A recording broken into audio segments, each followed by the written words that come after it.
ꯇꯇꯥ YouTube ꯆꯦꯅꯦꯜꯗ ꯂꯩꯕꯤꯔꯤꯕ YouTube channel ꯂꯩꯕꯤꯔꯤꯕ ꯏꯆꯤꯟꯅꯥꯎ ꯃꯌꯥꯝ ꯄꯨꯝꯅꯃꯛꯄꯨ ꯃꯪꯒꯣꯜ ꯅꯠꯇꯅ ꯋꯦꯜꯀꯝ ꯇꯧꯖꯔꯤ. ꯏꯆꯤꯟꯅꯥꯎ ꯃꯌꯥꯝ ꯄꯨꯝꯅꯃꯛ ꯃꯪꯒꯣꯜ ꯅꯠꯇꯅ ꯈꯨꯔꯨꯝꯖꯔꯤ. ꯏꯆꯤꯟꯅꯥꯎ ꯃꯌꯥꯝ ꯉꯁꯤꯁꯨ ꯑꯅꯧꯕ ꯑꯩ ꯕ꯭ꯂꯣꯒꯇꯪ ꯄꯨꯗꯨꯅ ꯂꯥꯛꯆꯒꯦ. ꯏꯆꯤꯟꯅꯥꯎ ꯃꯌꯥꯝ ꯄꯨꯟꯅ ꯁꯦꯌꯔ ꯇꯧꯖꯒꯦ.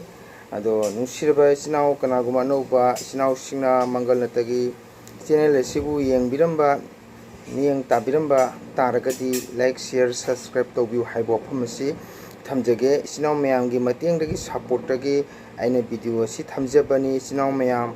ꯑꯗꯣ ꯉꯁꯤꯁꯦ ꯃꯇꯝ ꯀꯨꯏꯔꯦꯀꯣ ꯑꯩꯅ ꯕ꯭ꯂꯣꯒ ꯁꯦꯝꯗꯕ ꯚꯤꯗꯤꯑꯣ ꯁꯦꯝꯗꯕ. ꯑꯗꯨꯕꯨ ꯐꯅ ꯀꯨꯏꯔꯦ ꯑꯗꯨꯝ ꯌꯦꯡꯕꯅꯤ ꯑꯩꯁꯨ ꯀꯣ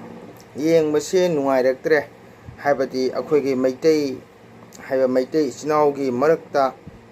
ꯇꯥꯕꯗ ꯌꯥꯝꯅ ꯅꯨꯡꯉꯥꯏꯇꯕ, ꯌꯥꯝꯅ ꯍꯪꯒꯣꯏꯕ, ꯖꯥꯇꯤꯅ ꯌꯥꯝꯅ ꯑꯩꯈꯣꯏꯕꯨ ꯀꯔꯦꯝꯅꯔꯕ ꯑꯁꯤꯒꯨꯝꯕ ꯊꯧꯗꯣꯛ ꯑꯁꯤ ꯑꯩ ꯚꯤꯗꯤꯑꯣ ꯁꯦꯝꯃꯣꯏꯅ ꯇꯧꯕꯅꯤ. ꯑꯗꯣ ꯉꯁꯤꯗꯤ ꯑꯩ ꯁꯦꯝꯃꯒꯦ ꯏꯆꯤꯟꯅꯥꯎ ꯃꯌꯥꯝ. ꯑꯗꯨ ꯑꯩꯅ ꯚꯤꯗꯤꯑꯣꯁꯤ ꯁꯦꯝꯕ ꯃꯇꯝꯗ ꯊꯝꯖꯕ ꯃꯇꯝꯗ ꯋꯥꯍꯩ ꯋꯥꯇꯥ ꯀꯔꯤꯒꯨꯝꯕ ꯁꯣꯏꯈꯤꯕ ꯉꯥꯡꯈꯤꯕ ꯌꯥꯎꯕ ꯇꯥꯔꯒꯁꯨ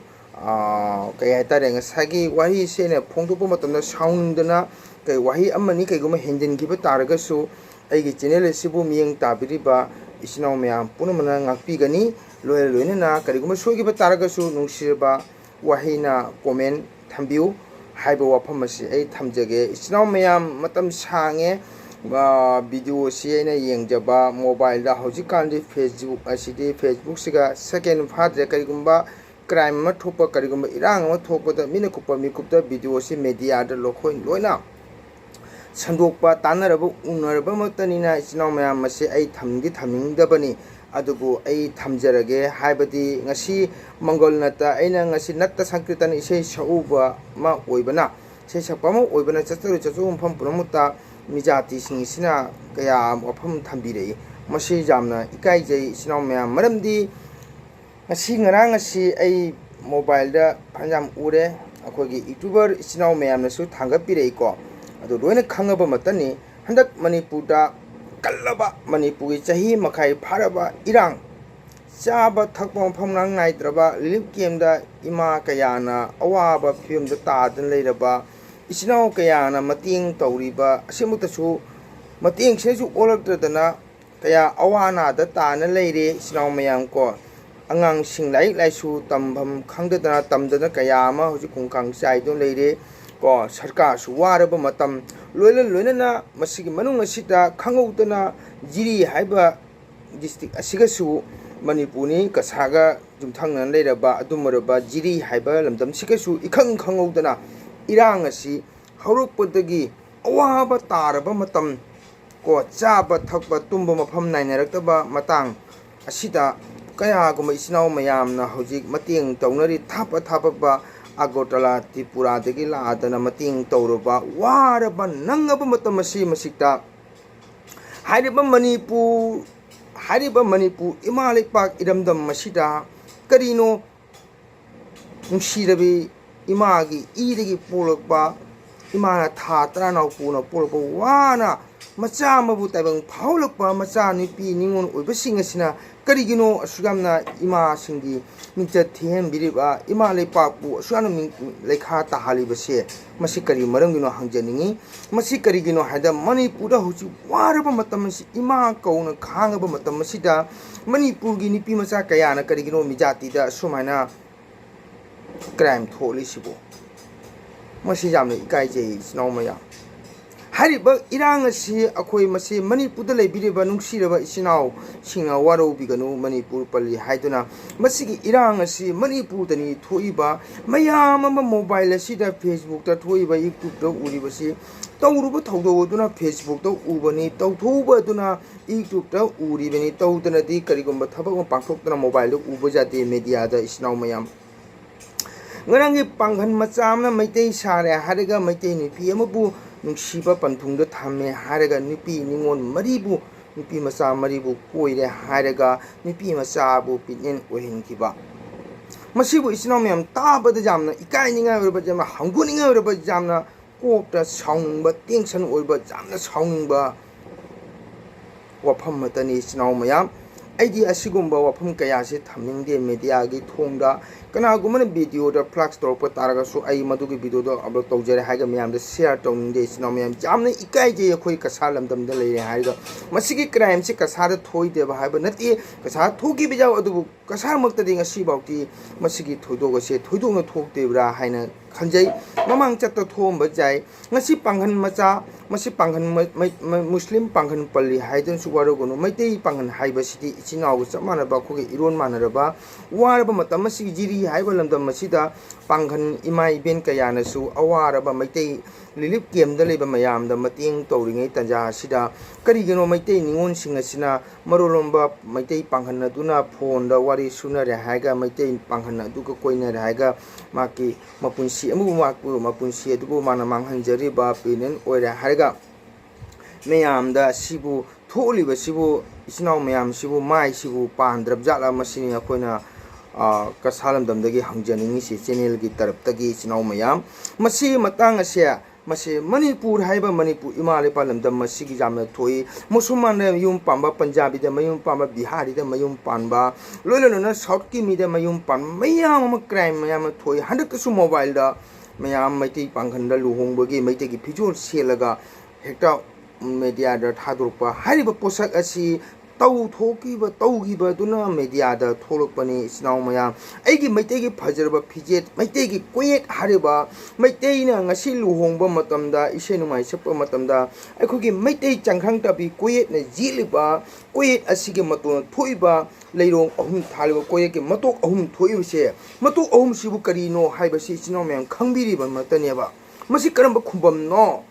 ꯃꯩꯇꯩꯅ ꯉꯁꯤ ꯂꯨꯍꯣꯡꯕ ꯃꯇꯝꯗ ꯁꯪꯀꯤꯔꯇꯣꯟ ꯇꯧꯕ ꯃꯇꯝꯗ ꯃꯩꯇꯩ ꯑꯄꯣꯛꯄꯁꯨ ꯑꯣꯏꯔꯁꯅꯨ ꯃꯩꯇꯩ ꯒꯧꯔꯁꯨ ꯑꯣꯏꯔꯁꯅꯨ ꯃꯅꯤꯄꯨꯔ ꯁꯅꯥ ꯂꯩꯄꯥꯛꯇ ꯃꯅꯤꯄꯨꯔ ꯅꯤꯡꯊꯧ ꯄꯥꯜꯂꯛꯄꯗꯒꯤ ꯊꯣꯟꯅ ꯂꯥꯛꯑꯕ ꯑꯗꯨꯒꯨꯝꯕ ꯃꯩꯇꯩꯒꯤ ꯀꯣꯌꯦꯠꯇ ꯊꯣꯛꯏꯕ ꯃꯇꯣꯟ ꯑꯍꯨꯝ ꯊꯣꯛꯏꯕꯁꯦ ꯀꯔꯤꯅꯣ ꯍꯥꯏꯕꯁꯤ ꯃꯩꯇꯩ ꯏꯆꯤꯟ ꯏꯅꯥꯎ ꯂꯣꯏꯅ ꯈꯪꯉꯕ ꯃꯇꯝꯅꯤ ꯂꯥꯏꯔꯤꯛ ꯂꯥꯏꯁꯨ ꯍꯩꯔꯕ ꯏꯆꯤꯟ ꯏꯅꯥꯎ ꯃꯌꯥꯝꯅ ꯀꯔꯤꯒꯤꯅꯣ ꯃꯤꯖꯥꯇꯤ ꯑꯃꯅ ꯐꯣꯟꯗ ꯀꯣꯟꯇꯦꯛ ꯐꯥꯎꯅꯔꯦ ꯍꯥꯏꯔꯒ ꯏꯁꯥꯒꯤ ꯏꯖꯠꯄꯨ ꯌꯣꯟꯊꯣꯛꯏꯕ ꯃꯩꯇꯩ ꯁꯃꯥꯖꯀꯤ ꯏꯖꯠ ꯑꯁꯤꯕꯨ ꯂꯩꯈꯥꯗ ꯊꯥꯗꯔꯤꯕꯁꯤꯕꯨ ꯀꯔꯤ ꯃꯔꯝꯒꯤꯅꯣ ꯑꯩꯅ ꯍꯪꯖꯅꯤꯡꯉꯤ ꯃꯅꯤꯄꯨꯔ ꯂꯝꯗꯝꯗ ꯂꯩꯕꯤꯔꯤꯕ ꯏꯆꯤꯟ ꯏꯅꯥꯎ ꯅꯨꯄꯤ ꯃꯆꯥ ꯃꯌꯥꯝꯁꯤ ꯃꯊꯪꯗ ꯍꯟꯗꯛ ꯃꯩꯇꯩ ꯄꯥꯡꯒꯟ ꯑꯗꯨꯅ ꯃꯩꯇꯩ ꯅꯨꯄꯥ ꯁꯥꯔꯦ ꯍꯥꯏꯔꯒ ꯃꯩꯇꯩ ꯅꯨꯄꯤ ꯑꯗꯨꯕꯨ ꯀꯣꯏꯅꯔꯦ ꯍꯥꯏꯔꯒ ꯐꯣꯟꯗ ꯐꯥꯎꯅꯔꯦ ꯍꯥꯏꯔꯒ ꯃꯩꯇꯩ ꯅꯨꯄꯤ ꯃꯆꯥ ꯑꯗꯨꯕꯨ ꯃꯁꯥ ꯄ꯭ꯔꯦꯒꯅꯦꯟ ꯑꯣꯏꯕ ꯀꯥꯏꯁꯤ ꯃꯌꯥꯝ ꯏꯆꯤꯟꯗꯒꯤ ꯊꯣꯛꯅꯤꯡꯗꯦ ꯑꯁꯨꯝ ꯋꯥꯍꯩ ꯃꯌꯥꯝ ꯑꯁꯦ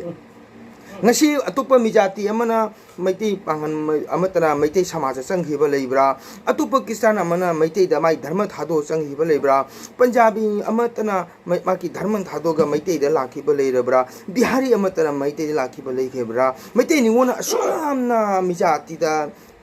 ꯈꯣꯡ ꯀꯥꯟꯁꯤꯜꯂꯤꯕ ꯃꯤꯖꯥꯇꯤꯗ ꯌꯨꯝ ꯄꯥꯅꯤꯡꯉꯤꯕ ꯃꯤꯖꯥꯇꯤꯗ ꯏꯁꯥꯒꯤ ꯏꯖꯠꯄꯨ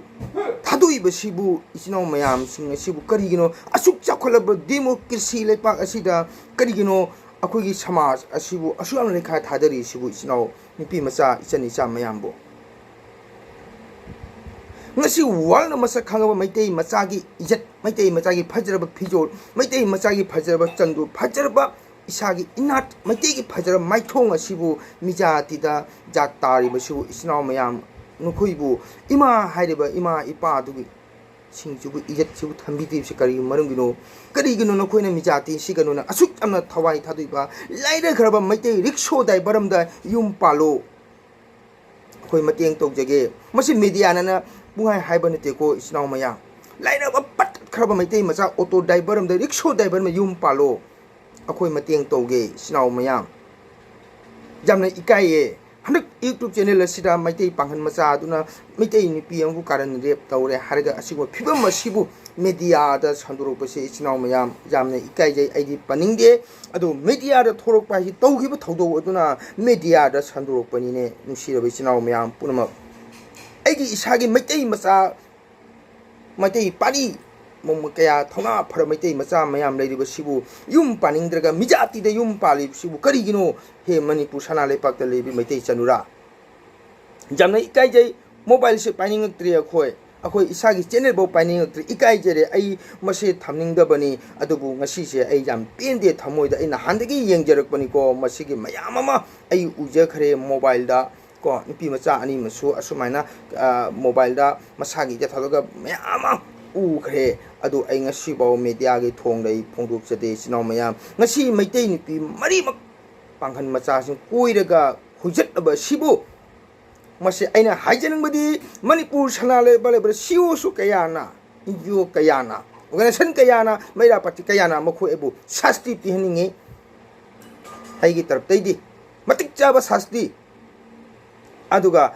muslim dharma da leiriba इचनाव सिंग सोसाइटी कया लेरी इचनाव मयाम दसु मैते पांगन दसु वारो जाते मुस्लिम पल्ली हाइदरसु अतोम तोंगी इचानी पादर मिजाति मन जाता ब तारगदी महक अदुसु नगी मुसलमान धर्म द जाद्रब कुरान द जाखिद्रब तुम मियोय सिंग दो मागसु दंदी पीब पामी अखोगी वाखलोन ददी अदुना मणिपुर द लेरिबा मैते चनुरा सिंगसे करिनो इचनाव मयाम नखोयबु लाइक लाइसु हेरे बीए एमए पास तौरबा इंजिनियर तमब डॉक्टर नखोय मयाम लाइक लाइसु हेरेबा नखोयना करिगिनो इसागी इजाति धर्म इजाति की मिजाति थादो में है अदुमरबा मिजाति धर्म मानत्रब मिजाति तो नसागी इजतपु थादुइबा नसागी इजतपु जोंधोइबा असिबु नखोइ सिबु नमाय सिबु कदाइदा पालिबनो मसे हाइजनिङै खोना जाम नुंगाइते ngasi खो उजैयबा ngasi मैते पांगनदुना फोन द कांटेक्ट तौरगा मैते निपि मरी कोइ का हाइबसु इस्नाव मयाम अखोइ जामने इकाइजे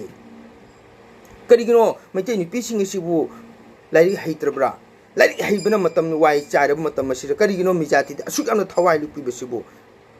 लाइरे खबा मैते मचा रिक्शो ड्राइवर ने युम पालो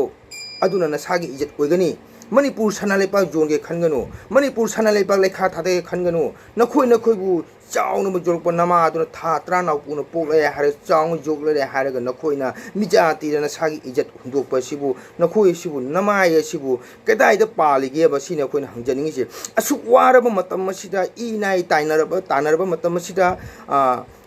कुतु कयाना लिरिक केमदा चाबा थबो फमदना हजिबाउसु कसालमदमदगी अतोप स्टेटदगी होजाइदगी लंकादगी अगोरतलादगी मतिंग तौनरी मसा मसागी वारब मतम मसिदा मसिग मतम सिग नखोइना करिगिनो सुयाना मखे लांगिबा नखोइना चलहिदब साजत इचत चलिबसे मसि तौबिगनो आइना ngasi मंगल नतगी तरफतगी हाइजनिंगबदी आइना मसि थांगचबसे आई थांगचरोय हाना खंजरमनी अदुबु जामा नुंगाइत्रे अखोइना सचरु मतन मिजातिना जामना अखोइदा मसि वहांगि हांगै इस्नाव मयाम आई अदु जामनासु अहि अखंब मीना चदे नत संकीर्तन इसे सपम ओइजरुबा सचरुबदा मिजातिसिना हारिपो जाम इकाइजै अखोइ सिग लेमिनरिबा मैतै पांगनसु हाइरबा अस मणिपुर हाइबसिदि अखोइ लेरकपने अदुबु अखोइ हाइनदि मोइन तौरिबो लेचरसे हाइरपसे अखोइ जामनि इकाइजैबा इस्नाव मयाम मणिपुर वावा जाम तागिनि अदुना आइना हाइजनिंबदि मणिपुर इचिनाव सिंह नीति नियम चुम्बियु मणिपुर इमा कनगे मणिपुर इमा शांति दलेगे मणिपुर सना लेपाक सना थोनगे हाइब तारगदी हगुलेब इचिनाव निपि मचा निपा मचा सा नखोइ ज्ञान ताबिरो मणिपुर सना लेपाक लेखा चंहंगनो लेनुंग चंहंगनो पोपसानरब थंबाना फुकाइना सालपदुबु नखोइना करिगिनो केमहनगदगी तौरिजु नुंसागी मैसादा असुमजे तौबिगनो मरमदुना मणिपुर लेबिरबा सिओसो कया मणिपुरी इमा लेपागी दमक्ता चाब थप खंगदना लांथेंगरिबा इचिनि नाउ कयाना ngasi वाना खांगी अदुगा इचनि इचे कयाना असुकुम साजत इचत चलिबसे सिओसु कयाना मखोइसु मतिक चाब शास्ति पिबु मरु कोपतना मखोइ शास्ति पिबे जाते अखोइ पामजबदी अदुम मियोइसिंदो हातोकबा हात्रबदी मतुंग हगुलेबा अंगांसिंग मयामा असुम साजत इचत तमगनियाबा करिगिनो मैते पांगन अदुगा मिजाति दुगा नखोइ नसागी नथमोइदु थवाइदु कथोइयागा नसागी इज्जत जुंधुइबदुबु नखोइसिबु नमायबा माइसिबु पांद्रब हाइबनिदा इकाइ खंबगी दमक्तनि माइ पालिबसे इकाइ इकी लेबगी दमक्तनि माइ पालिसि अदु बताइदे हचांग लिट फुरिसे लिलुबगी कानद्रेने इचिनाव मयाम लिलुबगी कानद्रे करिगिनो लाइक लासु हाइरेबा मतम मसिदा सुक चाखलबा मतम मसिदा करिगिनो इचिनाव सिंगसिना असुक यामना फकितबा साजत इचत तौरिबसे तौबिगनो अदुना मणिपुर सना लेपाक अवाब तहानबिगनो मणिपुर वार मतम मसिदा मणिपुर इमा लेपाक शांति लेरंबा इमा लेपाक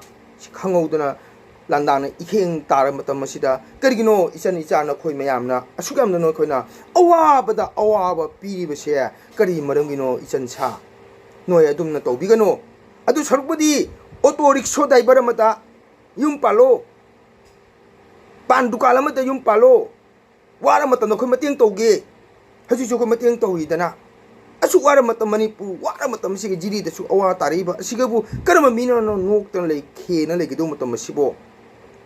asum to bigano aduna isina me waro bajade ngasi isani che singduna ngasi ijan mari no toruba sajat ado matik chaba sasti pidrabadi tungda hagolaiba ijan icha soidana solakani maramado Manipur sana le pakta iramdam da le piriba isinau siuso kayana makoya se